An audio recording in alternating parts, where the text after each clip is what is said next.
La Tunisie ambitionne de mobiliser un investissement annuel de 900 millions de dinars tunisiens pour booster ses projets énergétiques. À cet effet, de nouveaux appels d'offres de production d'électricité à partir des engrais renouvelables seront lancés dans quelques semaines, a annoncé la ministre de l'Industrie, de l'Énergie et des Mines, Neila Nouira Gongui.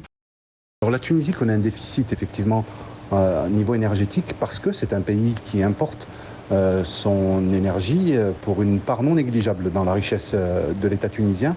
Et aujourd'hui, c'est problématique parce que lorsqu'un pays se développe, forcément, il a besoin d'énergie. Et lorsque ces énergies sont importées, ça creuse effectivement la balance commerciale. Et là, pour le coup, la Tunisie prend une décision qui va dans le sens de l'histoire, puisque les énergies renouvelables sont l'avenir, non seulement pour l'exportation, et ça peut représenter à ce titre-là une manne en termes économiques, au niveau de l'emploi et au niveau de ce que ça peut rapporter à l'export. D'après les autorités tunisiennes, le pays fait face à un déficit énergétique qui ne cesse de s'aggraver. Ce déficit est passé de 10% en 2010 à 48% en 2021, avec un pic de 59% en 2019 selon les autorités du pays.